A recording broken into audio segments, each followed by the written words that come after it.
Also developing, we continue to monitor the tense situation in Cuba, where people are taking to the streets demanding change. As Local 10's Cristina Vasquez reports, South Florida's Cuban exile community wants to show solidarity by organizing a march of their own.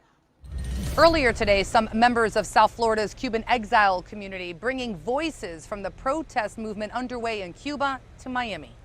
No hay corriente, no hay comida. Members of Miami's Cuban exile community. We're receiving dozens of videos. Sharing voices from Cuba. Libertad para todos los presos políticos. Libertad, libertad, libertad. Este es el momento. This is the moment, she says, Que salgan todos para las calles. to take to the streets. So that there can be a nonviolent transformation in Cuba and a democratic government can come to power. Dr. Orlando Gutierrez Borona hears more than echoes from the 2021 protests in Cuba.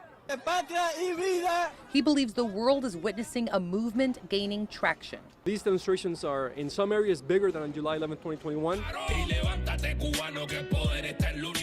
Introducing a new anthem from Cuban rapper El Funky, a soundtrack to the call for a national stop.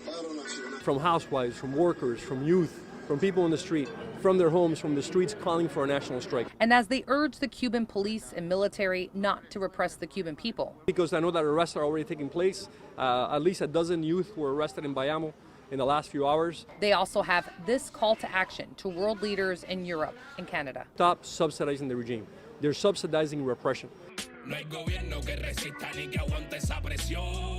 It's time for a tiny, corrupt group of people who have driven Cuba into the ground to lead power. And here in Miami along Southwest 13th Avenue, what you're looking at is where a now planned Sunday Walk for Cuban Freedom event will end. It actually starts, they say, at the Bay of Pigs Monument along Calle Ocho. We have more information about that event, and you can hear more of those voices from Cuba on our website. That's local10.com. In Miami, Cristina Vasquez, Local 10 News.